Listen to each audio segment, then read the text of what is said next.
Bien, merci à toutes et à tous d'assister à cette conférence de presse du groupe parlementaire de la France Insoumise concernant la répression du mouvement des Gilets jaunes et par là même les violences policières que nous avons pu constater et la stratégie que met en œuvre le groupe parlementaire pour répondre à cette situation qui est à la fois inédite et d'une ampleur extraordinaire, ne serait-ce que dans le nombre de blessés et de mutilés, dont aujourd'hui on peut constater qu'il y a 17 personnes qui ont perdu l'usage d'un œil, 3 manifestants qui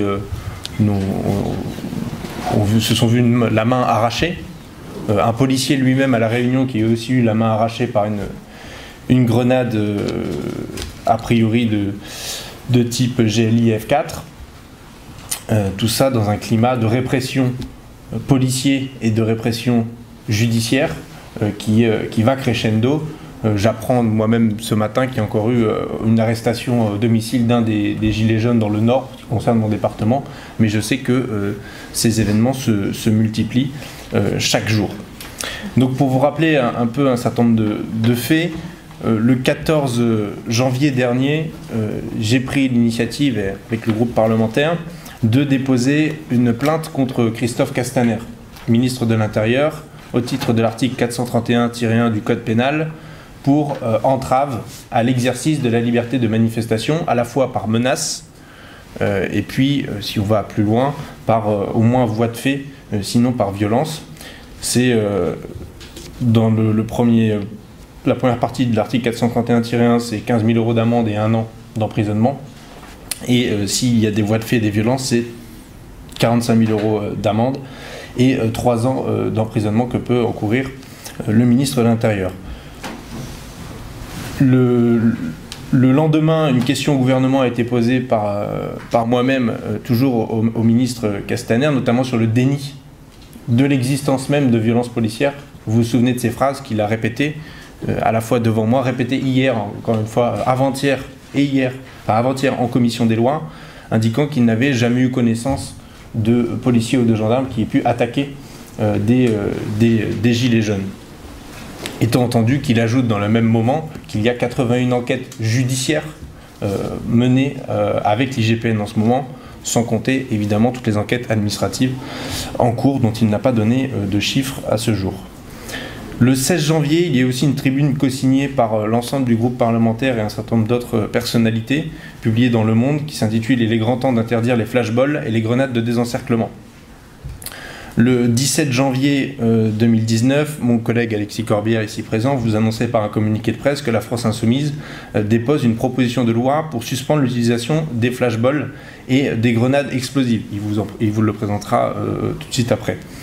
Il y a aussi ma collègue Danielle Obono, ici présente, qui a déposé aussi une proposition de loi visant l'interdiction des techniques d'immobilisation létale qui vise cette fois-ci les techniques d'interpellation. Elle vous précisera ça plus en avant. Avant cette conférence de presse, nous avons aussi souhaité conduire une table ronde avec des personnalités qui ne sont pas de la France Insoumise, mais qui des avocats, des universitaires, des personnes qui sont venues témoigner, notamment sur les... Souvenez-vous des faits de Mantes-la-Jolie, de ces lycéens mis à genoux, venaient un peu brosser le panorama de cette répression policière, judiciaire et politique depuis le début de la mobilisation. Et puis nous voilà devant vous pour cette conférence de presse, pour vous rappeler également que tout ce travail qu'on vous expose a une traduction aussi concrète sous forme d'amendement de la proposition de loi dite anti-casseur, qui pour moi est plutôt une proposition de loi anti-manifestant ou anti-manifestation, en tout cas au moins attentatoire aux libertés individuelles. Donc je ne vais pas être plus long pour laisser la parole d'abord à Alexis, puis à Daniel, puis à Eric, et puis ensuite on répondra à vos questions sur les différents éléments. Daniel d'abord. Oui, voilà, Hugo Bernalici a présenté les choses. Il va de soi que le fait que tel ou tel d'entre nous signe ce texte de loi ne va pas vous empêcher de se dire que c'est un travail collectif, en cohérence, et de l'ensemble du groupe. Pour ce qui me revient, il s'agit d'une proposition de loi qui vise à interdire donc, ce qui est communément appelé flashball, c'est-à-dire ce lanceur de balles de défense LBD modèle 40 et également les grenades lacrymogènes instantanées de type F4. La problématique a été rappelée, nous nous retrouvons aujourd'hui après 70 jours du début de ce mouvement. Ça se déroule essentiellement les samedis, nous en sommes à l'acte 10 et des chiffres qui ne peuvent laisser personne insensible. 109 personnes blessées, ça a été dit, je ne vais pas, selon les journaux, le travail fait par Check News de Libération, il y a 17, on peut estimer que 18 personnes, 17, 18 tu as dit, mais 18 personnes ont perdu l'usage de Neuil, sans aucun doute 15 à l'occasion de l'utilisation de ce type de matériel LBD 40, flashball, 3 autres sans doute par l'utilisation de ces grenades lacrymogènes instantanées. Vous connaissez nos positions, des tribunes ont été faites, je veux m'appuyer pour ma part sur ce qu'a dit le défenseur des droits, qui a fait un rapport et qui indique clairement que l'utilisation particulière d'un matériel qui est unique en Europe, notamment ces grenades de défense lacrymogène qui utilisent un matériel une charge explosive dite de tholite, un matériel quand même utilisant du TNT, est unique et il y a là quelque chose d'exceptionnel avec des conséquences que je viens d'évoquer. Idem pour l'utilisation de ces LBD 40 qui mutilent véritablement des manifestants. Selon nous, rien ne peut justifier, rien, je le dis bien, voire même, j'assume les responsabilités, la destruction de biens, certes doit être condamné, mais rien ne peut justifier qu'il y ait des techniques utilisées par des forces de police en raison de consignes qui leur sont données, qui mutilent des gens à jamais. Je crois qu'il y a eu dernièrement, et je remercie toutes les différents médias, qu'ils soient télévisuels, journaux, etc., qui donnent désormais la parole à ces manifestants et qui montrent l'état de mutilation. Je pense encore dernièrement, quand on voit à l'occasion d'un plateau télé, il y en a eu d'autres, je veux dire des gens qui ont perdu véritablement un œil, rien ne peut tolérer ça, et 3 personnes également ont perdu l'utilisation de la main. Donc j'invite chacun à ce que, au-delà de ce que nous pensons, du fait qu'il ne s'agit pas ici d'avoir un discours considérant que la police ne doit pas faire son travail, elle doit le faire. La première mission d'ailleurs de nos forces de l'ordre est de garantir la liberté de manifestation. Nous nous doutons bien parfois qu'il y a des conditions difficiles à l'exercice de ce métier, mais il y a là des techniques utilisées qui doivent cesser le plus rapidement possible. Et cette banalisation, dans un premier temps, dans le débat public, nous avait un peu été difficile de faire émerger ce thème, mais je veux m'appuyer désormais sur le fait qu'il y a depuis quelques semaines, depuis quelques jours, aussi par le fait, j'espère que l'auditoire ici présent ne le prendra pas comme un reproche, bien au contraire, c'est quelque part un point d'appui, le fait que beaucoup de confrères, de journalistes, exerçant leur métier, ont subi également les conséquences de l'utilisation de ce type de matériel, et je ne fais pas la liste de tous les photographes ou d'autres qui se sont retrouvés bien souvent assez violentés, alors qu'à ma connaissance, ils n'étaient pas là pour détruire du matériel, mais tout simplement, ils participaient à cette manifestation. Voilà, je ne serai pas plus long. L'objet de cette proposition de loi est que dans les meilleurs délais, je propose à partir du 1er février 2019, ce matériel soit interdit, tout simplement, qu'il cesse d'être utilisé et que cesse cette situation incroyable que l'on peut résumer la chose suivante. Je crois que depuis au moins plusieurs décennies, jamais dans l'histoire de notre pays, jamais, je dis bien, un mouvement social, quel que soit ce qu'on pense de ce mouvement social, qu'on l'approuve, qu'on le désapprouve, mais il n'y a jamais eu une telle proportion de blessés et de mutilations. Et donc je crois que ça doit nous interpeller tous, si nous sommes tous attachés au droit de manifester, nous sommes tous attachés au fait que ce droit doit pouvoir s'exercer sans risquer une mutilation irréversible, c'est quelque chose qui a la grave. J'ai évoqué des mutilations, je saurais également rappeler la mémoire de cette dame, qui était une dame à Marseille, qui était chez elle et qui effectivement a perdu la vie dans un silence un peu, les médias l'ont rappelé, mais je crois d'une absence de délicatesse, c'est le moins qu'on puisse dire de la part des pouvoirs publics.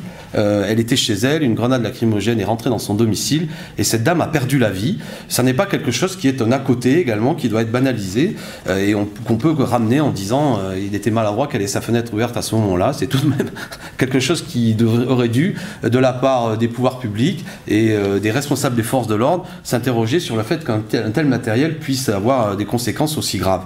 Voilà, le contexte, vous l'avez compris, est suffisamment aujourd'hui détérioré. Tous ces faits sont suffisamment lourds, graves, ne peuvent être en aucune manière ramené à quelque chose d'exceptionnel qui serait dû à des circonstances particulières, qui pourrait amener à penser à ce que le matériel est adapté à ce genre de manifestation, mais des conditions particulières ont amené à quelque chose que tout le monde regretterait. La répétition d'incidents nous amène à, selon nous, juger pertinent que la seule mesure nécessaire pour que les forces de l'ordre puissent faire leur travail tranquillement, mais que le lien de confiance indispensable entre les citoyens et leur police nationale soit rétabli, renforcé, c'est que cesse l'utilisation de ce matériel. Voilà, je vous remercie et je donne la parole à Daniel Obono. Merci.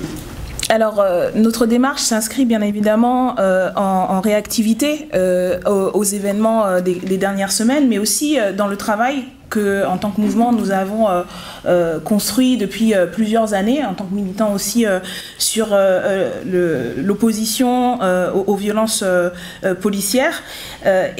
Donc, nous avons choisi d'inclure dans cette présentation aujourd'hui et dans le dépôt des propositions de loi, une proposition de loi qui faisait partie, y compris de nos propositions pendant la campagne électorale, sur l'interdiction des techniques d'immobilisation létale. Parce que un certain nombre de techniques d'interpellation dites de maintien de l'ordre qu'on voit aujourd'hui à l'œuvre de manière spectaculaire, entre guillemets, contre le mouvement des Gilets jaunes, ont été, et ça c'est aussi les discussions qu'on a eues tout à l'heure, où on voit malheureusement une histoire des violences policières ciblant un certain nombre de populations, de catégories. Donc ces techniques, des techniques létales, ont été utilisées depuis un certain nombre d'années, trop grand nombre d'années, envers la population. Et il nous semblait opportun, du coup, de rappeler ça et d'intégrer ça dans la démarche actuelle. Lamine Dieng, 25 ans, Ali Ziri, 69 ans, Mariam Guettou Agos, 24 ans, Ricardo Barrientos, 52 ans, Wissam El Yamni, 30 ans, Mohamed Boukourou, 41 ans, Adama Traoré, 24 ans. La liste n'est pas exhaustive. Tous sont morts après l'utilisation à leur encontre par des forces de l'ordre de l'une des deux techniques d'immobilisation, la technique du pliage et celle du plaquage ventral, que notre proposition de loi présentée aujourd'hui vise à interdire. La technique du pliage consiste à maintenir des personnes assises, tête appuyée sur les genoux, et cette technique peut provoquer des asphyxies posturales, les personnes ne pouvant respirer, étouffées dans leurs genoux. C'est de cela que sont morts Ali Ziri, Mariam Guettou Agos, Ricardo Barrientos et Wissam El Yamni. Ricardo Barrientos et Mariam Guettou Agos sont tous les deux morts dans l'avion qui devait les expulser, l'un le 30 décembre 2002 vers l'Argentine, l'autre le 16 janvier 2003 vers l'Éthiopie. Ali Ziri était un Chibani retraité de la SNCF qui est mort le 9 juin 2009 après être tombé dans le coma lors d'une garde à vue. Sa famille, et notamment sa fille, Anissa Semache, soutenue par le comité Vérité et Justice pour Ali Ziri, ont mené pendant 9 ans une âpre bataille juridique. Wissam El Yamni, chauffeur routier, est mort dans un couloir de commissariat de Clermont-Ferrand le 1er janvier 2012, après 9 jours dans le coma à la suite d'une interpellation. Il avait été emmené à l'hôpital après avoir été retrouvé face contre terre, menotté, le pantalon blessé aux chevilles et inconscient. Le comité Justice pour Wissam, autour de son frère Farid El Yamni, est mobilisé depuis 8 ans afin de reconnaître les circonstances de sa mort. La méthode du plaquage ventral, cette fois dit décubitus ventral, consiste, elle, à maintenir une personne au sol à plat ventre, la tête bloquée sur le côté. C'est suite à l'usage de cette technique que sont morts notamment Mohamed Boukourou, Adama Traoré, Mohamed Saoud, Lamine Dieng et Amadou Koumé. Lamine Dieng, par exemple, est mort le 7 juin 2007 après avoir été maintenu au sol dans un quart de police par 4 fonctionnaires. Sa famille, notamment sa sœur Ramata, soutenue par le collectif Vivolé, se bat depuis 12 ans maintenant pour faire la lumière sur les causes de sa mort. Adama Traoré, dont vous avez dû entendre parler grâce à la mobilisation importante qui existe depuis maintenant 3 ans, est mort le jour de son anniversaire, le 19 juillet 2016. Après avoir été maintenu sur le dos par 3 gendarmes alors qu'il déclarait ne plus pouvoir respirer. Le comité Justice et Vérité pour Adama, autour de sa famille et notamment de sa sœur Assa, se bat aujourd'hui, comme j'ai dit, pour que justice soit faite. Ces deux techniques d'immobilisation sont aujourd'hui pratiquées en France et on voit les résultats tragiques et dramatiques qui en résultent. Mais elles sont interdites justement du fait de leur dangerosité dans plusieurs pays comme la Belgique et dans des villes aux États-Unis comme à New York et Los Angeles. Leur dangerosité est dénoncée par des associations comme la CAT qui lutte contre la torture et la peine de mort, Amnesty International et également par le Défenseur des droits. Elles ne sont pas nécessaires et ne permettent pas une réponse proportionnée. La France a d'ailleurs été condamnée à quelques notables reprises par la Cour européenne des droits humains. En 2007, 11 ans après sa mort, qui était intervenue en 1998, sur le fondement, donc la condamnation sur le fondement d'une atteinte au droit à la vie de Mohamed Saoud dans une affaire où sa famille était requérante. Une autre condamnation est intervenue en 2017 pour traitement inhumain et dégradant à la suite du décès donc de Mohamed Boukourou le 12 novembre 2009. Une troisième condamnation notable, plus récente, en 2018, sur le fondement de la violation du droit à la vie du fait du traitement infligé à Aliziri. Mais ces condamnations juridictionnelles qui interviennent parfois arrivent de toute façon trop tard, après la mort, après la perte, lorsque ne reste plus aux familles, aux amis que la colère face à une vie perdue injustement. Ces procédures demandent beaucoup de détermination, des moyens aussi aux familles qui n'en ont pas nécessairement. Un soutien qui n'est pas toujours aussi fort qu'il devrait l'être et des années de procédure. Elle ne rappelle de toute façon pas la personne décédée et les dommages et intérêts qui peuvent être accordés quand un verdict et quand une condamnation est faite ne répareront absolument pas la perte subie. Donc l'objet de cette proposition de loi est de prévenir d'autres morts de ce type, de préserver des vies, celles des potentielles victimes, mais aussi celles de leurs familles qui sont irrémédiablement brisées par ces tragédies. C'est aussi une démarche qui s'inscrit, et ça a été évoqué par Alexis Corbière, dans une volonté de défendre la police républicaine, au sens où cette police est avant tout au service des citoyens. Elle doit assurer ses droits à la sûreté, c'est-à-dire le fait de ne pas être soumis à un traitement arbitraire, à des violences et à la sécurité des personnes aussi. Et donc c'est aussi fondamentalement, et ça s'est dit par tous les collectifs qui travaillent sur ces questions-là, c'est un enjeu de républicains pour garantir des relations entre la police et la population, un véritable respect mutuel. C'est un enjeu républicain que de se battre contre ces violences policières qui sont pratiquées et d'interdire ce type de technique que même un certain nombre de policiers et que un certain nombre de notes de service reconnaissent être problématiques. Donc il y a aussi une conscience de la part des policiers du problème donc des consignes qui sont données, des formations qui sont faites ou qui ne sont pas faites en la matière. Et je tiens, c'est important de le souligner parce que c'est aussi ce travail-là que font les associations, les collectifs de soutien, d'expliquer et de dialoguer avec les forces de police. Je terminerai en fait en citant la très belle phrase et la déclaration de l'autrice Leonora Miano dans une tribune parue dans Libération en août 2016 où elle parlait de cette phrase de Louis Calafert qui dit « Le monde est à nous tous ou rien ». Le décès tragique d'Adama Traoré, qui a ému et mobilisé comme rarement en pareil cas, nous oblige à répondre à des questions précises. Selon quelles modalités allons-nous vivre ensemble et faire advenir dans notre quotidien ce que promet la devise de la nation française? À quelle vie trouvons-nous suffisamment de valeur pour estimer qu'elle mérite d'être pleurée? Vers quel avenir nous acheminons-nous en acceptant que tant parmi nous ne vivent que d'amertume? Le monde est nous et nous tous ou rien, c'est un message qui porte toutes les luttes, qui portent toutes nos luttes pour la dignité et la justice. C'est un message qu'on a entendu dans les mobilisations des Gilets jaunes. C'est un message que portent aujourd'hui les collectifs de soutien aux familles pour avoir et obtenir la justice par rapport à ces morts. Et donc c'est aussi le message que portent aujourd'hui nos propositions de loi en la matière. Et nous espérons que l'Assemblée nationale, la majorité aujourd'hui, se rendra responsable et se rendra digne de cette impératif fondamentalement républicain et démocratique qui est porté par ces propositions.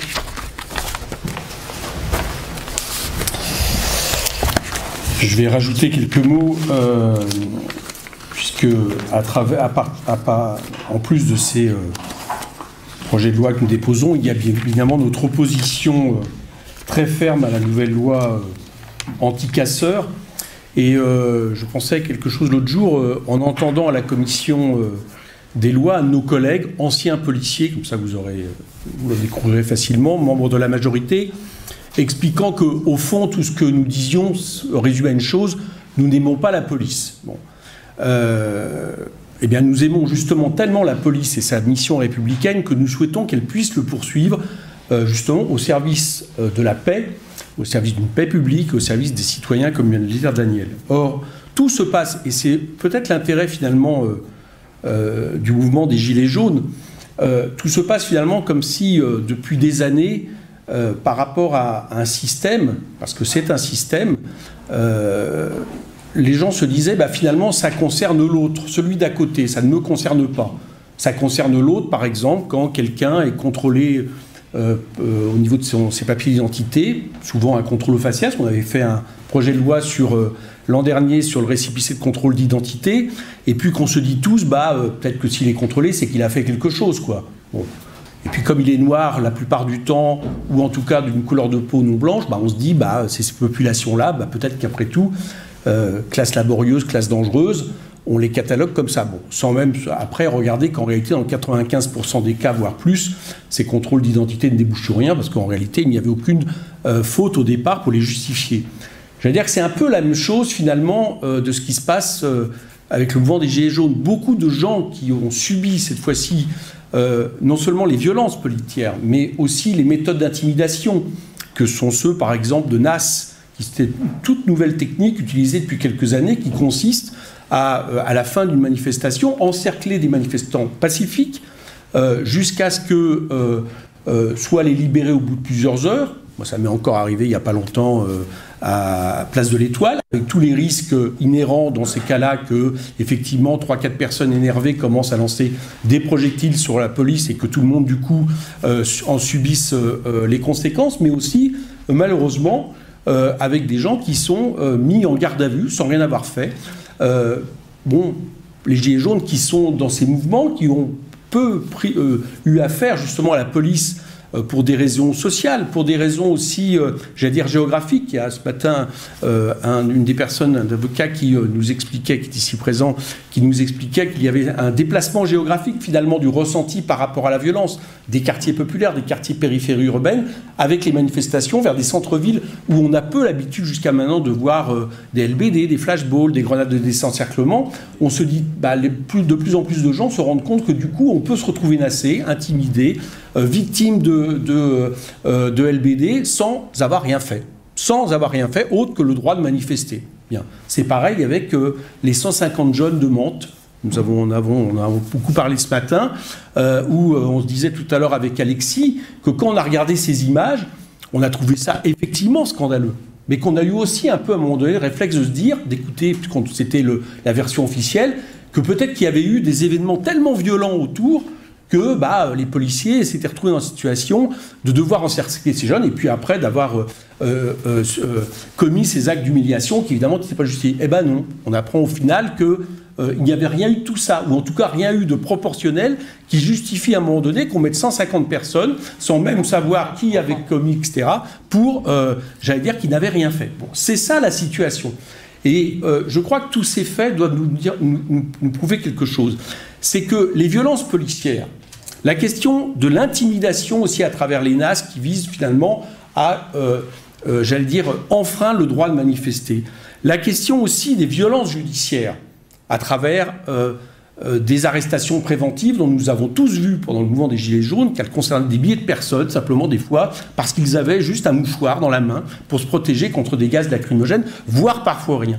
La question des gardes à vue, dont le mouvement des Gilets jaunes a montré que dans 70% des cas, plus je crois d'ailleurs, elle se débouchait sur rien. Ça veut dire qu'il y avait une garde à vue pour rien au départ, et qui est un fait absolument quotidien en tout cas fréquents dans les quartiers populaires depuis des années, eh bien, tous ces symptômes sont des symptômes d'un glissement vers un régime autoritaire. Moi, je n'hésite pas à le dire. Je crois que c'est ça qui, aujourd'hui, doit nous interroger. C'est-à-dire d'un régime où on s'habitue les uns et les autres parce que c'est graduel, à, j'allais dire, se voir interdire de manifester, ou en tout cas se voir limiter le droit de manifester, à se voir arrêter pour rien, à se voir contrôler des papiers pour rien, à se voir frapper pour rien, et sur lequel je ne peux pas m'empêcher de penser que c'est proportionnel, et c'est en tout cas, j'allais dire, parallèle à la montée des inégalités sociales et à une forme de domination économique et sociale de plus en plus dure, qui rappelle d'ailleurs, c'est ce que je disais tout à l'heure, le 19e siècle, où on estimait que les classes laborieuses étaient des classes dangereuses. Voilà, c'est un petit peu ce que je veux dire, c'est-à-dire que je crois que ce mouvement doit nous aider, ce qui se passe en ce moment doit nous aider à non pas seulement caractériser le fait que nous aurions affaire, parce que je ne le crois pas en plus, de manière en tout cas massive, à des policiers qui seraient de plus en plus violents et autres. Je crois que nous avons affaire, et c'est politique, les ordres sont politiques, et le discours est politique dans sa radicalité, dans sa façon de monter progressivement la sauce, je dirais. Nous avons affaire à un régime qui, progressivement, eh bien, prend des tournures de plus en plus autoritaires. Et j'allais dire que de ce point de vue-là, les violences policières n'en sont que le symptôme, mais ce n'en est pas moins grave par rapport à ce que je viens d'expliquer.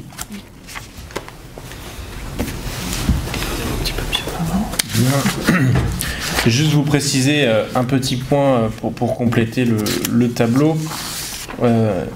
Le dépôt de plainte que j'ai fait contre Christophe Castaner, et dont j'ai invité les citoyens à en faire de même, bon, je pense que beaucoup de gens s'en sont emparés, je suis plutôt heureux. J'ai constitué une petite équipe d'avocats qui visera à déposer une plainte complémentaire contre Christophe Castaner en vue de faire remonter tous les faits qui peuvent de près ou de loin s'apparenter à une entrave à l'exercice de la liberté de manifestation. Et il y en a plusieurs. Certains ont été énumérés. Vous avez des gens qui sont interpellés et retenus 4 heures ou placés en garde à vue parce qu'ils ont sur eux du sérum physiologique qui va être constitutif de se dire c'est une personne qui, parce qu'il a du sérum physiologique, compte en découdre avec les forces de police. On croit rêver. Vous avez des amendes de 135 € qui commencent à fleurir, ça a été rapporté dans un certain nombre de médias, sur les déplacements notamment du président de la République, où on vous met une amende de 135 € parce que vous êtes en train de manifester. Vous avez les propos que tient Christophe Castaner, notamment en inventant des délits de complicité quand vous êtes dans une manifestation violente. Si vous n'avez pas commis de violence, bon, bah, vous êtes complice de toute façon, donc potentiellement vous pouvez être interpellé, etc. Ce qui conduirait, si c'était le cas, mais c'est surtout de l'intimidation et de la menace, mais si c'était le cas finalement à des classements sans suite et à des libérations par le procureur de la République. Et on voit comme ça fleurir des tas d'événements. Je ne vous parle même pas de l'arrestation d'Éric Drouet, qui pourrait aussi s'apparenter à tout cela, ou l'arrestation plus récente d'Alexandre Chantry, un des leaders des Gilets jaunes, à Lille. Donc nous allons poursuivre cette action parce que on pourrait penser que vu la gravité du bilan à ce jour, à cette heure, du mouvement, de la répression du mouvement des Gilets jaunes, le ministre de l'Intérieur, Christophe Castaner, devrait pouvoir s'en aller et laisser la place à quelqu'un d'autre. S'il ne sait pas faire du maintien de l'ordre sans mutiler et sans blesser, s'il ne sait pas faire du maintien de l'ordre en jouant dans les interstices de la réglementation, pour ne pas dire avec l'illégalité, je crains qu'il devrait effectivement démissionner. Voilà, je m'arrête là. Beaucoup de choses ont été dites, donc on va prendre vos questions si vous en avez. Oui. Bonjour, vous avez vu comme moi les images de policiers qui ont failli se faire lyncher sur les Champs-Élysées. Motard. Vous avez vu aussi les charges assez terrifiantes de casseurs ou de gilets jaunes contre la police, sans leur flashball, sans leurs grenades.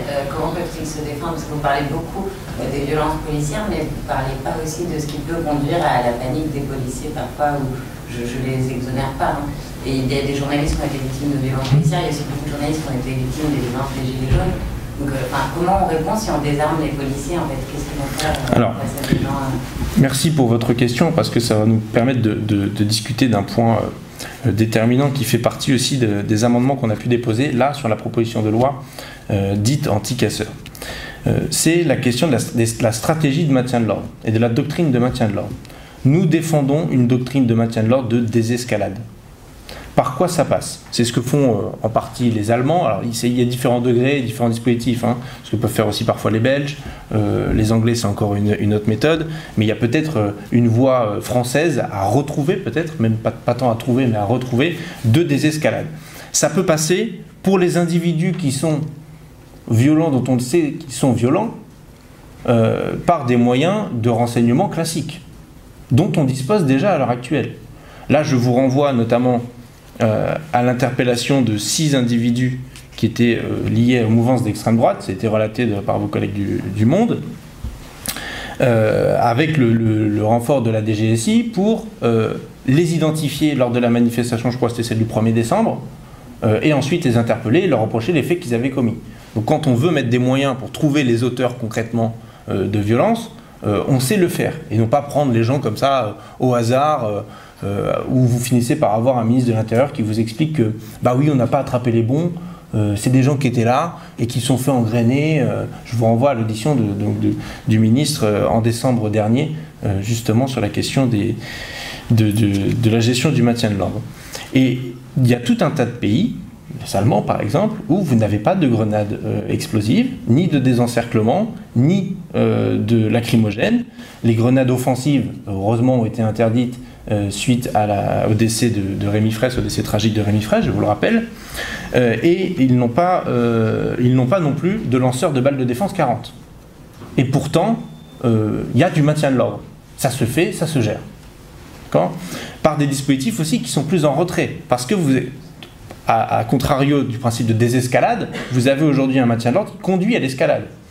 Beaucoup de gilets jaunes, vous avez sans dû avoir des retours, viennent à la manifestation sans avoir l'intention d'en découdre, et se retrouvent à un moment donné, du fait d'un certain nombre d'actes policiers qui sont posés sur ordre, hein, je ne veux pas que ce soit d'initiative, qui sont posés, qui vont faire augmenter les tensions plutôt que de diminuer les tensions. J'ai plein d'éléments pour vous prouver ça, et notamment le lynchage dont vous parliez des policiers à moto sur les Champs-Élysées est un exemple assez intéressant à étudier. Parce que quand vous regardez la scène complète, avant le lynchage, avant que le policier sorte son arme, oui, parce que bon, lynchage, ils ont réussi à s'enfuir, surtout la moto qui est restée là, à mon avis, qui est... bon, qu'est-ce que vous avez? Vous voyez le défilé, enfin les manifestants sur les Champs-Élysées qui passent, et vous avez, je crois, 6 motards, si je ne dis pas de bêtises, qui sont là, isolés, et qui lancent des grenades sur la foule, qui n'étaient pas dirigées vers eux. Le principe de la gestion de foule, c'est de base, si vous lancez une grenade sur une foule, je pense qu'elle se retourne vers vous. Et d'ailleurs, ça n'a pas raté, puisque c'est ce qui s'est passé. Et donc, on a créé la situation, une conflictualité.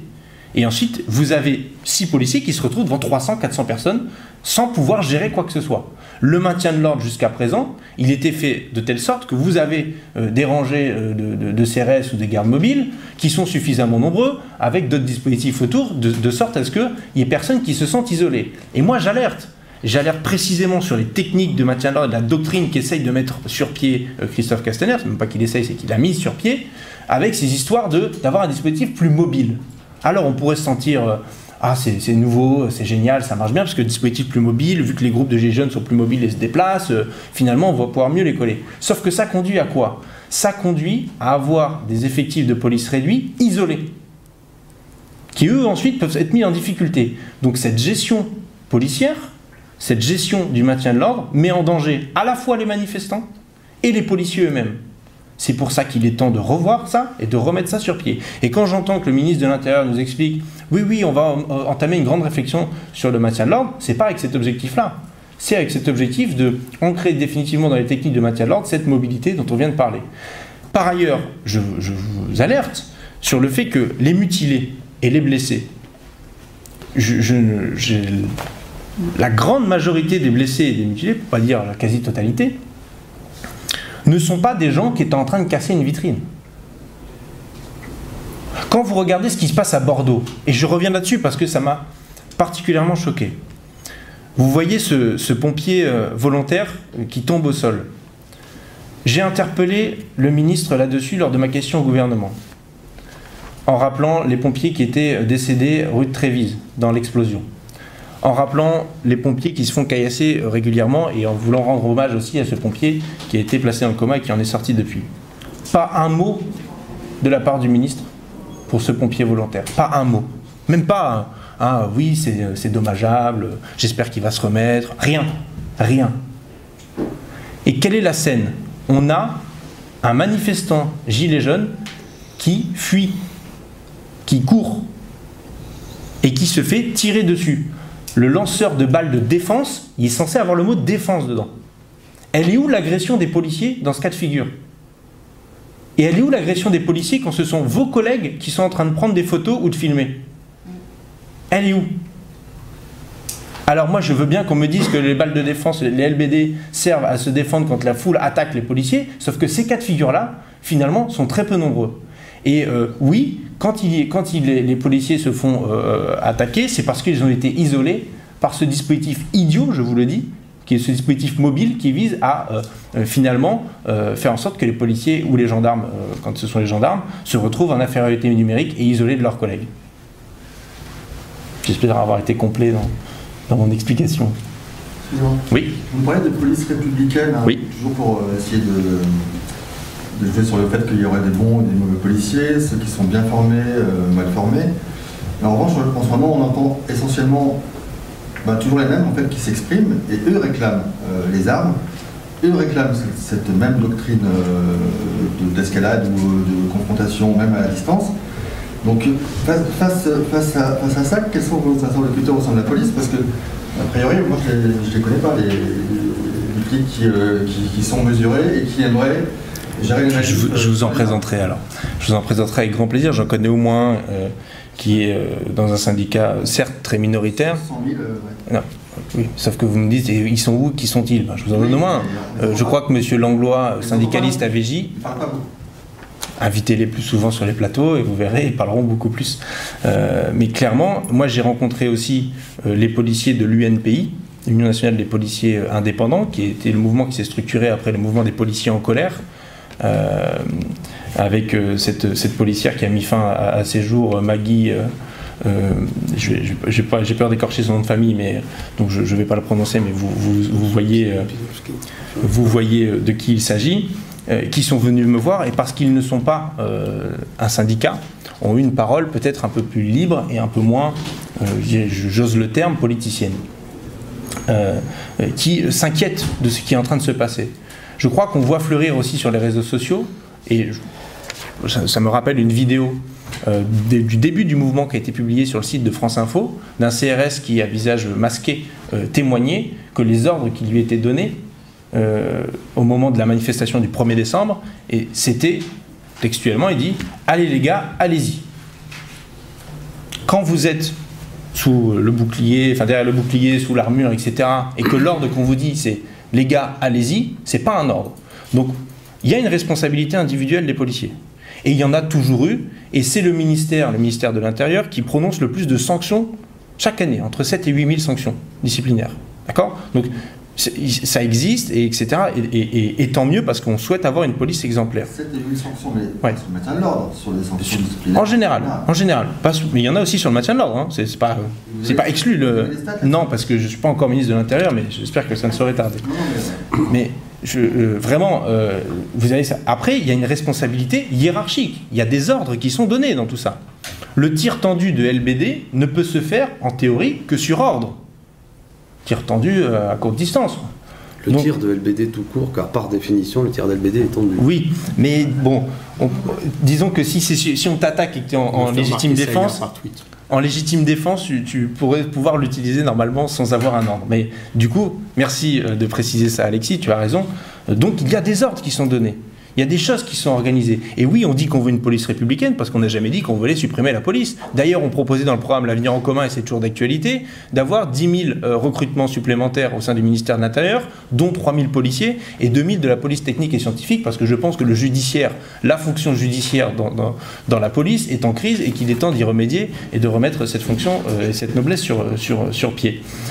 Et je vous rappelle les propos du préfet de police qui était là en mai 68, qui rappelait à juste titre que pour faire valoir l'autorité de la police, il faut que les policiers soient irréprochables. Parce qu'aujourd'hui, les violences policières, c'est un facteur d'aggravation des relations entre la police et la population, entre la police et les gilets jaunes. Et donc, ça les dessert d'abord eux-mêmes. Donc, il faut qu'on fasse en sorte que ce soit irréprochable et que les ordres soient irréprochables, que la doctrine soit irréprochable. Il y a des responsabilités politiques derrière tout ça, au premier chef duquel il y a un ministre qui s'appelle Christophe Castaner, qui régulièrement donne des consignes à ses préfets, à ses chefs de police, d'avoir la plus grande fermeté, d'avoir les dispositifs les plus lourds, les blindés, etc., et qui pousse à cette escalade. Juste deux petites choses. Il y a une chose qui nous revient, en tout cas, de tous les policiers, là, pour le coup, y compris des syndicats de police qui demandent plus d'armement, etc., c'est, j'allais dire, un mécontentement sur le fait d'avoir été considéré comme le dernier rempart par rapport à un mouvement social que beaucoup, par ailleurs, estimaient juste dans les revendications. Ça nous est revenu. C'est-à-dire l'idée que c'était là que ça devait tenir, là qu'il fallait gagner le terrain, de façon à ne pas céder par rapport aux revendications sur les questions d'inégalité sociale du mouvement des Gilets jaunes. Bon. Ensuite, moi, ce que je crois, c'est qu'on a quelque part la police que le pouvoir peut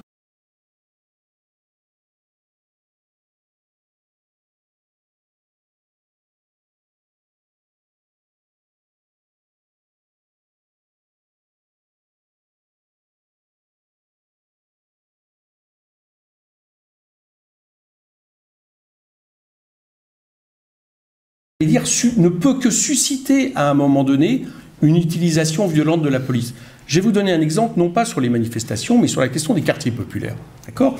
C'est pas la même chose quand vous avez des polices de proximité. Rappelez-vous de cette fameuse phrase de Nicolas Sarkozy en 2005, expliquant que la police n'était pas là pour jouer au ballon avec des jeunes des quartiers. Donc quand vous avez des polices de proximité, avec des commissariats dans les quartiers, qui connaissent les gens, et qui sont là, j'allais dire, justement, dans une vocation de maintien de la paix, mais au sens noble du terme. Et c'est pas la même chose quand vous avez des BAC et des BST, dont la plupart sont des gens qui, géographiquement, n'ont aucun rapport avec ces quartiers sociaux, à qui on explique, parce que c'est les documents qui leur sont donnés, qu'ils sont là pour regagner du terrain, comme s'il y avait quelque chose à conquérir. D'ailleurs, le mot reconquête républicaine, c'était Colomb qui l'a utilisé il y a peu de temps, qui sont souvent mal payés, qui sont souvent pas assez nombreux. Je vous rappelle quand même que le nombre de policiers supprimés par Sarkozy, sur lequel on est loin d'être revenu, a quand même été drastique, qui sont souvent mal équipés. Moi, j'ai visité le commissariat de Saint-Denis, bon, il paraît qu'il va être refait, enfin, qui vivent dans des conditions franchement matérielles qui sont assez insupportables, et à qui en plus on explique, et j'allais dire, il y a un conditionnement, qu'ils vont dans des quartiers, j'allais dire, de tous les dangers, etc. Le conditionnement, j'allais dire, de ces policiers n'est pas le même que quand vous avez une police de proximité. Donc, la responsabilité du politique, et c'est la même chose sur la question du maintien de l'ordre, de la façon de le faire, quand Castaner ou que M. Griveaux parle de capitulation face aux manifestants, parle d'esprit munichois, ne cesse pendant des semaines, là il a changé Castaner. Enfin, vous remarquez que pendant des semaines, à chaque fois que nous on allait sur des plateaux pour dire nous condamnons toutes les violences, pour répondre y compris les violences sur les policiers. Mais il y a aussi des violences manifestants. Mais alors, on se faisait... c'était à peine si on... Enfin, je veux dire, on commettait un crime, mais incroyable. Bon, là, ça a commencé à évoluer. Il est obligé de consentir que oui, il y a peut-être des violences policières. Mais vous voyez bien que le discours est important.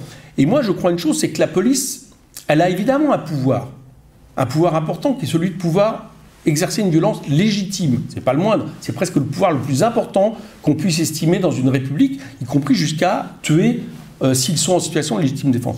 Donc à partir de là, j'allais dire que le principe de la police, et c'est bien pour ça que l'état de droit est important, de séparation des pouvoirs, de contrôle, eh bien, j'allais dire, c'est de pouvoir avoir les éléments les plus efficaces qui leur permettent d'exercer ce que le pouvoir politique leur dit de faire. Le pouvoir politique aujourd'hui, eh bien, son message, c'est réprimer, vous ne serez pas inquiétés, c'est regagner du terrain, c'est contrôler l'ordre social, et les policiers, à partir de là, j'allais dire que leur réflexe, c'est d'avoir les outils qu'ils estiment le plus efficaces, eux, pour ne pas risquer d'être les fusibles, et donc comment dire, ceux qui subissent en première ligne la colère qui peut monter, j'allais dire que leur réflexe corporatiste, c'est de se défendre d'abord. Bon. Eh bien, le travail du législateur, c'est de rappeler notamment à la police que, de fait de ses prérogatives, elle doit être contrôlée, que non, justement, à un moment donné, il y a des proportionnalités dans la manière de réagir qui fait que quand c'est juste des dégâts matériels, comme le disait Alexis, ça peut peut-être être ennuyeux, mais ça ne peut jamais justifier qu'on utilise des armes létales intermédiaires, parce que je vous rappelle que c'est le nom des LBD, l'arme létale intermédiaire, hein, qui montre quand même leur dangerosité. Et voilà, et donc nous assumons d'envoyer ce message. Mais franchement, moi, je nie pas le fait, on sait bien qu'une partie de la police peut être à un moment donné gangrénée par une idéologie d'extrême droite ou un racisme pour certains, mais principalement, la responsabilité, elle est dans ce que disent les politiques. Et de ce point de vue-là, le moins qu'on puisse dire, c'est qu'il y a un océan entre ce que disait le préfet Grimaud et ce que dit aujourd'hui Castaner. Est-ce que tu me permets un mot, sans m'apesantir, mais comme les deux questions, finalement, sont un peu sur la même chose, vraiment clarifier. Il ne s'agit pas ici, et vous l'avez compris, d'avoir un discours de confrontation avec la police, bien au contraire. Mais c'est important, et quelque part, les questions que vous posez révèlent quelque chose, d'une sorte de malaise, de discuter de ce qui est un service public. Personne ne pose problème quand il y a un débat dans la société sur le métier d'enseignant. Et même si on n'est pas enseignant, on peut s'exprimer sur l'école. On a le droit de dire l'école publique n'est pas de qualité, on a le droit de questionner le travail des enseignants. Dernièrement, le gouvernement a remis en cause la SNCF contre l'avis unanime de l'ensemble des professionnels du métier, ça n'a posé aucun problème. Dès qu'on parle police, d'un seul coup, on est disqualifié. On ne pourrait pas en parler. Nous voulons en parler. En respectant, bien entendu, la parole des policiers. Ils ont une opinion. Mais nous aussi, en l'occurrence comme élus, et comme citoyens, on a aussi le droit d'avoir une opinion sur ce que fait la police. De la critiquer éventuellement, de l'encourager quand elle est en situation difficile, mais de tirer des bilans de choses. Je vous ai donné des éléments, je vous en donne d'autres. Jugez-vous, collectivement, normal que le 1er décembre, je ne sais plus quel acte c'était des manifestations, peut-être l'acte 3, il y avait, selon le ministère de l'Intérieur, 5500 manifestants. Ce jour-là, il y avait 4600 policiers déployés, quasiment un manifestant pour un policier, et 10 000 grenades, 10 000, ce jour-là, ont été tirées. Une grenade toutes les 3 secondes. Est-ce que nous jugeons collectivement que ce dispositif a été efficace? Quasiment 1 pour 1 et 10 000 grenades tirées ce jour-là. Qu'est-ce que nous en pensons? Il y a là, comme citoyen, quelque chose, manifestement, ça a été dit par Hugo Bernalicis et Éric Coquerel, ça n'est pas efficace, malgré un déploiement de moyens. Et on peut s'interroger d'ailleurs, les images les plus choquantes qu'on a vues, je pense à celle autour de l'Arc de Triomphe, que sans aucun doute ces policiers pris à partie sont quelque part la conséquence d'une dislocation du dispositif, et il n'est pas normal qu'un homme se retrouve seul au milieu d'une manifestation. Manifestement, les ordres qui ont été donnés ont mis en danger, je n'ai jamais vu dans des manifestations qu'un homme se retrouve seul, donc ça n'a pas été bien organisé, ça n'a pas été bien pensé. Un esprit peut-être tordu pourrait même imaginer qu'il y a peut-être une volonté d'ailleurs de créer des images sensationnelles pour créer les conditions, à partir de là que les médias fassent son travail, que ça donne l'impression d'une perte de contrôle de l'ensemble de la police et d'une nécessaire reprise en main de la part du pouvoir public et d'une légitimation d'une répression. Ça aurait été à l'esprit. Voilà. Non mais je veux interroger là-dessus. Trouvez-vous normal qu'il y ait eu un rapport en 2014 de l'IGGN et de l'IGPN, l'Inspection Générale de Police, dont nous sommes en train de considérer qu'elle a une opinion, et pourquoi pas, qui doit être entendue, qui admettait que ces armes peuvent, je cite, mutiler ou blesser mortellement. Je rappelle le cas de monsieur Rémi Fraisse. Suite au rapport, c'était le cas de Rémi Fraisse, mort en 2014 par l'enceinte de ce que je veux interdire aujourd'hui, ce que nous voulons interdire, le GLI F4. Il y a des faits qui nous amènent à dire, si nous sommes attachés à une chose, d'abord garantir la liberté de manifester. C'est aussi le rôle de la police. Garantir la liberté de manifester et faire en sorte que l'utilisation, quand elle est nécessaire de la police, ne signifie en aucun cas que nous allions dans une situation, non pas, comment dirais-je, pour ceux qui ont manifesté, il nous est arrivé dans notre vie d'avoir les yeux qui piquent un peu à l'occasion de manifestations. On peut le regretter, mais quelque part longtemps. Là, on parle d'autre chose. On parle dans un délai extrêmement restreint, je vous dis depuis le 17 novembre, d'une accumulation de cas et de blessures qui est intolérable. Je n'accepterai jamais qu'un journaliste, à l'occasion d'une manifestation, se fasse arracher la main ou perde un œil. Je le dis pour les journalistes, mais en vérité, je ne l'accepte pour personne. Et c'est un constat d'échec collectif quand cela a lieu. Alors, quand ça arrive une fois, on pourrait se dire qu'est-ce qui s'est passé, mais quand c'est répété, il nous semble qu'il est temps de tirer le signal d'alarme. Je rappelle, enfin, parmi les faits, parce que malgré tout ce qui a été dit, il y a eu 1280 lanceurs supplémentaires qui ont été commandés par la police, mais en même temps, il y a eu de la part de la direction un constat sans doute qu'il fallait arrêter d'utiliser ce matériel, mais il a été dit que dans la mesure où 10 000 grenades JLI F4 ont été commandées, on allait épuiser le stock. C'est un peu problématique quand même de se dire qu'en quelque sorte, pour des raisons de stock, on va utiliser un matériel dont on s'accorde à dire dans nombre de rapports qu'il est dangereux. Voilà, ce que nous voulons, c'est garantir l'intégrité, bien entendu, de ceux qui manifestent, qui font le choix de manifester, et quand nous utilisons le vocable de police républicaine, c'est dans la volonté que la police soit mise aussi sous le contrôle de la représentation nationale, sous un contrôle d'un regard citoyen, qui a le droit, sans qu'il soit immédiatement considéré comme étant un anti-flic, pardon l'expression triviale, mais qui a le droit de porter cette critique. Je le dis d'autant plus, comme Éric Coquerel, Daniel Obono, Hugo Bernalicis, que dans nos circonscriptions, moi qui suis dans une circonscription où il n'y a même pas de commissariat de plein exercice à Bagnolet, où il faut aller au Lila, où ils sont en préfabriqués, où ils travaillent dans des conditions incroyables, nous sommes les premiers à demander qu'ils aient du matériel qui fonctionne, nous sommes les premiers à demander qu'il y ait un commissariat, parce que c'est un service public qui doit être là. Pour porter plainte, on n'est pas obligé d'aller loin. Nous sommes les premiers à dénoncer le fait que le rapport à la police, c'est-à-dire la proximité de ce service public, n'est pas le même que ce soit à Neuilly, que ce soit chez nous en Seine-Saint-Denis, etc., etc. Donc nous défendons quelque part la police, nous voulons lui donner les moyens de travailler, nous voulons qu'elle ne soit pas dans ce rapport souvent, comme ça a été dit, de souffrance au travail, d'extériorité parfois au sujet, et c'est ce regard républicain qui est partagé, je crois, par beaucoup de policiers qui nous amènent à dire on veut une police républicaine, un service public au service de la nation,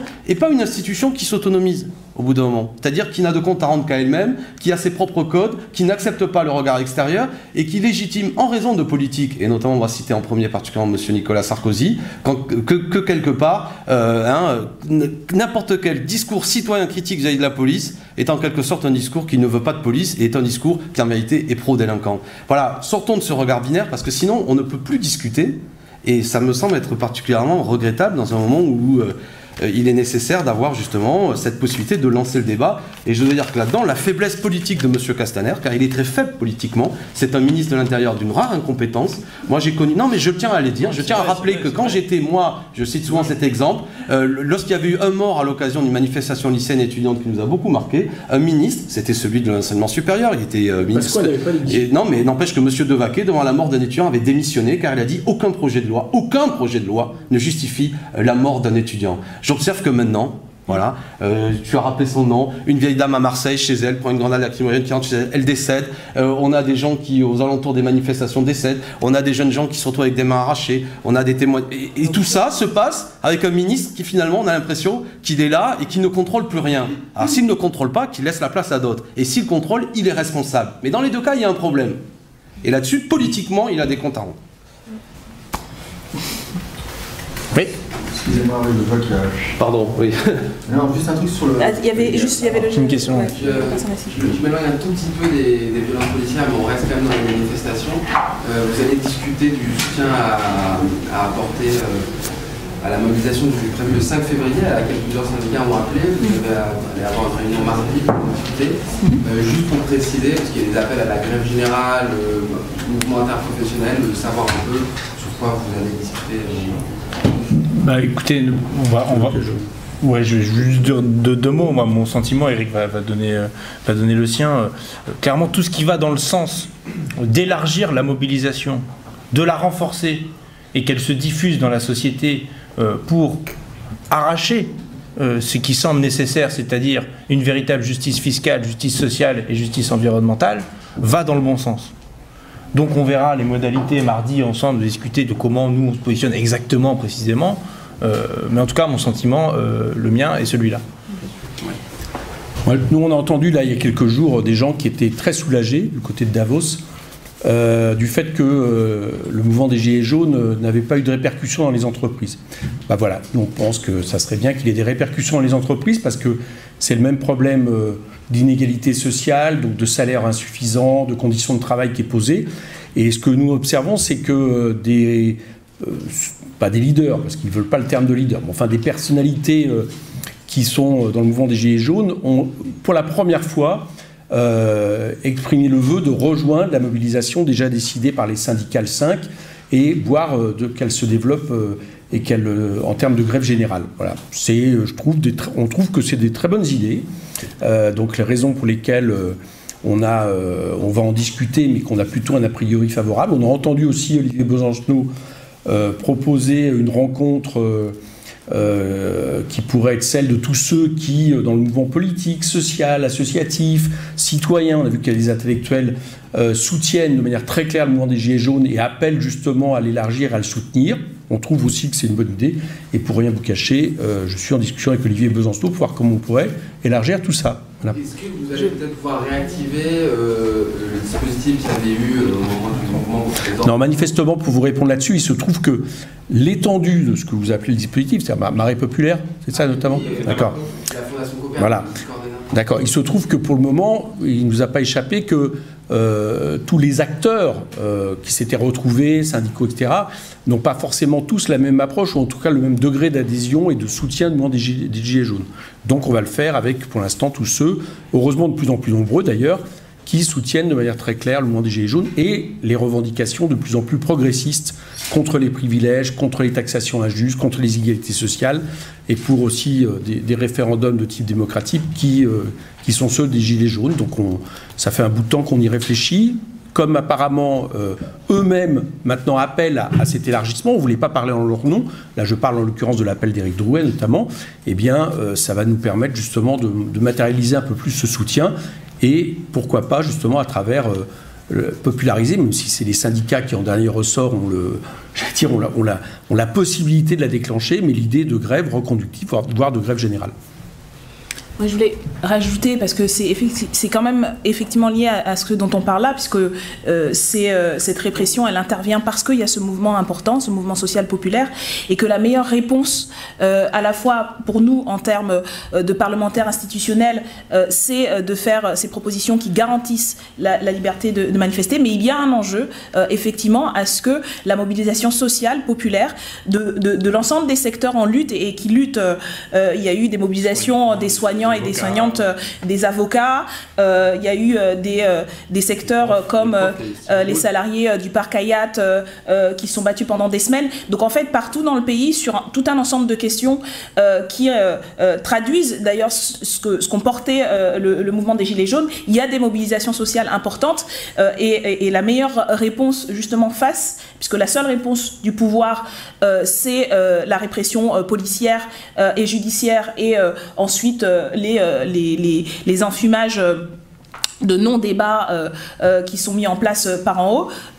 La réponse pour garantir cette liberté, pour obtenir, y compris des reculs et des victoires sur les revendications du mouvement, et puis sur ce dont on sait que la majorité a prévu de mettre en œuvre, hein, parce qu'ils continuent, ils prétendent qu'il y a un débat, on va pouvoir débattre de tout, mais l'agenda parlementaire, il est prêt, toutes les réformes sont censées continuer et se voter comme c'était prévu, donc on voit bien qu'il y a un grand, permettez-moi l'expression, foutage de gueule dans ce grand débat-là, et donc c'est ça aussi qui est en jeu, c'est mettre un terme à ceux qui continuent à faire voter et toutes les réformes qui sont prévues, et plus ce mouvement et cette mobilisation sera forte et importante, plus nous aurons le rapport de force aussi pour garantir nos droits constitutionnels, pour pouvoir manifester largement, pour que les manifestations soient inclusives, parce que c'est un des enjeux, c'est justement de faire en sorte, notre vision, c'est que tout le monde puisse être présent dans la manifestation, des personnes âgées, des plus jeunes, des familles, parce que c'est un droit que tout le monde doit pouvoir exercer, et que c'est comme ça qu'on arrive à faire reculer le gouvernement, à gagner des droits et à protéger contre les risques d'autoritarisme, les risques de violence. C'est cette massification qui permet ça, et donc et effectivement dans le contexte et avec ce qu'on a discuté là, la réponse urgente nécessaire que nous allons favoriser de toutes les manières possibles. Oui, pour revenir sur le thème de la conférence de presse, le ministre de l'Intérieur a indiqué que les policiers qui étaient porteurs de LBD allaient être dotés de caméras piétons. Est-ce que vous pensez que c'est une disposition qui peut suffire à garantir une utilisation raisonnée de ce type d'armes? Je vais vous répondre très rapidement. C'est mieux que si c'était pire, mais le problème c'est que de toute façon quand vous tirez avec un LBD, c'est dangereux, ça mutile et ça blesse gravement, et que ce n'est pas nécessaire. Donc c'est pour ça que ça ne changera rien à notre position d'interdiction, de demande d'interdiction des LBD 40. Après clairement, y compris dans le détail sur les caméras piétons, le ministre dit oui, mais quand c'est en cas de légitime défense, le policier ne pourra pas l'actionner, donc dans ce cas-là, s'il ne l'actionne pas, c'est pas grave. Mais je lui rappelle, je sais que ça fait pas si longtemps qu'il est là, puis il se passe beaucoup de choses, c'est pas évident pour lui, mais je lui rappelle quand même que les caméras piétons filment en continu, n'enregistrent pas en continu, mais filment en continu, et quand le policier appuie sur le bouton, ça reprend 30 secondes en arrière. Donc, s'il s'extirpe de sa position de danger imminente, il doit pouvoir quand même déclencher la caméra a posteriori. Donc, vous voyez, même sur ça, on sent l'effet d'annonce. Mais si, dans l'immédiat, honnêtement, si dans l'immédiat, ça permet qu'il y ait une diminution du nombre de tirs, bah, c'est tant mieux, c'est bon à prendre. Hein. Moi, je veux dire, bon, tout ce qui fait qu'on tire moins, c'est mieux. Mais ça ne change rien à notre position de fond, que c'est une arme dangereuse, et que même si vous y mettez une caméra, ça restera une arme dangereuse. Une question d'agenda parlementaire. Pourquoi vous n'avez pas inscrit ces propositions de loi lors du jour de vos prochaines niches parce qu'il est trop tard, là, déjà, parce qu'il y a un délai pour les déposer, premièrement. Et puis, on espère toujours que la majorité, des fois, reprenne des idées, parce que vous savez, quand même, on le reprendrait dans notre niche, c'est une journée, hein, une niche d'opposition, comme d'un groupe tel que le nôtre, c'est une journée par an. Et il n'y a pas qu'une journée par an pour l'initiative législative. Il y a pas exactement la moitié de l'agenda, mais bon, un bon gros tiers de l'agenda qui est d'initiative parlementaire. D'ailleurs, c'est sur cette initiative-là qu'ils reprennent la PPL, là, en ce moment, sur la loi anti-casseurs. Donc plutôt que de faire ça, il ferait mieux de reprendre des propositions de loi de la France Insoumise pour interdire le flashball et les grenades qui contiennent des doses de TNT. Et puis, voilà. Non, reste là. Juste rappelons aussi que le gouvernement et la majorité prétendent aujourd'hui être entrés dans une phase de dialogue et d'écoute. Ils font une très grande campagne, là, La République En Marche, de propagande de leurs mesures. Je pense que c'est aussi une manière de les mettre devant leurs responsabilités et de voir si effectivement ils sont à l'écoute de la mobilisation. Et ce que nous portons et nous pointons dans ces propositions de loi, c'est ce que pointent et portent les gilets jaunes qu'ils ont vécu dans leur chair, qu'ont répertorié un certain nombre de journalistes. Et donc, s'ils étaient vraiment à l'écoute, ils se saisiraient de cette opportunité. Donc, c'est une manière aussi de les mettre devant la responsabilité. C'est eux qui sont aujourd'hui au pouvoir en responsabilité. C'est eux dont les gouvernements et le ministre de l'Intérieur donnent ces consignes et mènent cette politique. La majorité parlementaire, c'est un pouvoir qu'elle a, c'est un devoir qu'elle a aujourd'hui de faire son travail de parlementaire et de demander des comptes à son propre gouvernement. Il ne s'agit pas juste de lever la main et de voter en cadence. À un moment donné, ils sont parlementaires des élus du peuple, ils ne sont pas les élus de M. Macron, et ils doivent aussi répondre de ça. Et on a vu M. Guérini, qui est délégué général du parti majoritaire, devant des manifestants, dire qu'effectivement, c'est un problème important et qu'il comptait s'en saisir. Donc voilà. On l'aide. On en reste là? Non, juste, excusez-moi, sur la proposition que vous avez déposée, écrite il y a longtemps sur les arrestations mortelles. Oui, les techniques d'immobilisation létale, oui. On dit mortelles aussi, parce que oui. Oui, létale, mortelle. Oui. Et ça se prépare depuis longtemps. Oui, ça c'est une proposition de loi une proposition qu'on avait déjà dans notre programme, comme l'utilisation d'ailleurs d'armes offensives létales, que nous avions travaillé avec notamment les collectifs Vivolé, que nous préparions, et donc que nous avons saisi cette opportunité-là pour qu'on puisse en parler et réinscrire justement ce débat sur les violences policières dans ce cadre plus global. Là, il n'y a pas d'ordre de jour, vous n'avez pas déposé ça dans le cadre d'une niche parlementaire, parce que vous avez le temps, un peu plus le temps que l'actualité. Non, c'est ce qu'il disait. En fait, les niches parlementaires se préparent très très en amont. En fait, on a dû pour nos propositions de niche le faire dès novembre-décembre, et donc on n'avait pas le recul pour pouvoir préparer ça. Et donc voilà. Il n'y a qu'une journée et tous les thèmes sont importants. Enfin, je veux dire, voilà, si vous me donnez l'initiative sur un tiers de l'agenda, vous inquiétez pas, on va vous proposer des propositions de loi. Voilà. On en discute. Merci à vous.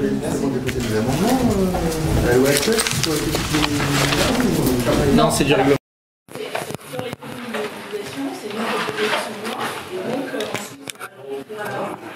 La loi de casseurs, oui, nous avons